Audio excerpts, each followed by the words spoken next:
What do a goldfish and your practice have in common? You'll be surprised. There is a key factor that determines the size of both. Stay tuned.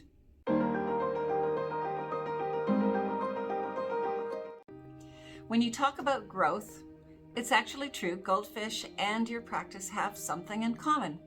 Take a goldfish, for instance. They have an environment. It's usually a fish bowl, and they reach a certain size, and it's what's comfortable to be in that environment. And life goes along and they kind of stay the same size forever after they reach their full growth. Now, if you took that same goldfish and popped it in a big pond in your backyard, you may find that it will grow bigger, sometimes as big as maybe a foot or so. I've seen some very, very large ones. And what is the factor that causes that?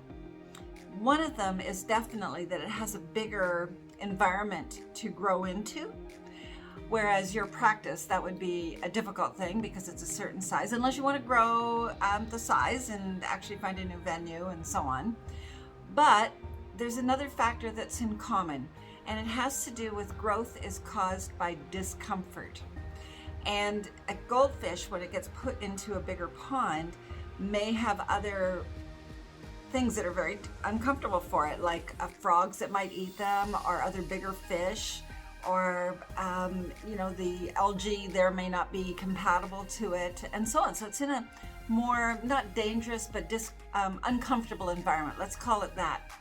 So that uncomfortableness causes it to grow in order to defend itself. That's my supposition anyway.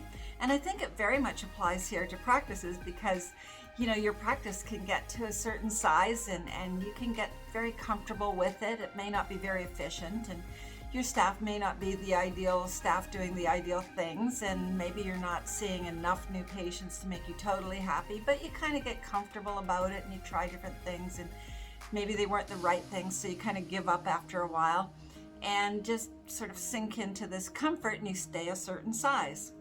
And so today's message is, if you want to start a new journey for your practice, you have to experience some discomfort.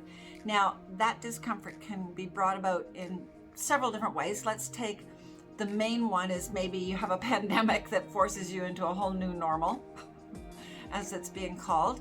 And yes, you have to adapt and you have to do new things and you have to do things differently and so on. So that's one factor.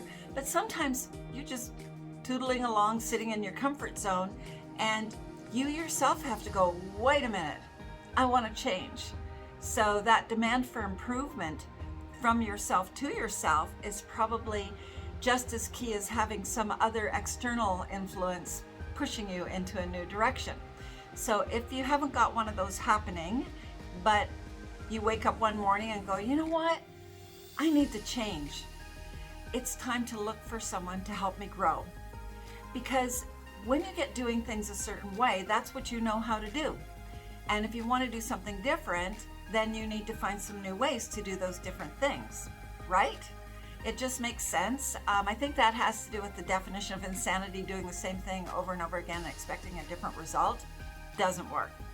So where consultants or mentors come in to play to help you with that is that they push you outside your comfort zone, make you try new things, make you look at things in a new way, give you some new tools or some new skills, like how do you be a good boss? How do you give orders to your staff? How do you delegate? How do you get them to comply to what you're asking and to do it the way you're asking? We have a recent client who just signed up with us a couple of days ago to hire a new assistant for her office. And the reason is because the girl that they just hired does not follow their instructions. She does it her own way and not their way. And it's very stressful and everybody's upset about it. So she's going out the door. She may not know it yet.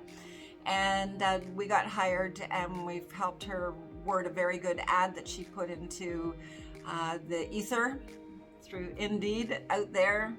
And we're hoping, as it always does happen, that she finds a candidate that passes our test as to competency and all of those skills and abilities. And are they a people person? Do they have empathy? Are they good communicators? Are they active and outgoing? Are they inactive and kind of lazy? Do they fall apart under pressure? And so on and so on. These are what are on our testing system that we use, as well as, you know, all the standard things that you should do to make sure you're attracting and hiring the right person. Anyway, these things need to be looked at. I mean, there's many different reasons why the practice may not be growing as big as that Goldfish did. And it could have to do with your recall system, could have to do with your marketing, could have to do with your leadership skills, could have to do with the staff and whether they're inspired by you, whether you have a mission statement to inspire everyone. There's a lot of different factors. I could probably go on and name 25 different things, but those are the main ones that come to mind right off the top of my head that would make a difference in your practice and would help you grow to the next level. So when you're looking at, hey, I need to get out of my comfort zone, write down the things that you're afraid of. Like, what if you hired a wrong staff member? Or what if you had to get rid of a couple of staff members who are refusing to do things the way you want them done? What if you had to change up and do some marketing? Maybe you had to do a video for your marketing company. I have a new marketing company that we're working with, and I've done a ton of YouTube videos, but they want something new and a little bit different, so I'm trying something new and a little bit different. So you have to write down things that you might not be comfortable with, and then, you know, either figure out how to do it or get some help on how to do it and move into new directions. That's all I can say today, is just like, you either get moved out of your comfort zone by something external, go with the flow. Yes, it's uncomfortable, but growth will only occur in the state of discomfort. If you were comfortable about every change you were making, I don't know that it's that much of a change. All right, so there you go. If you need any help, you know where to reach me. And please do subscribe to our YouTube channel and watch for more videos on all sorts of topics. And give us a like and share this. Thank you for listening today. See you again soon. To get your practice analyzed, contact the Art of Management at 416-466-6217.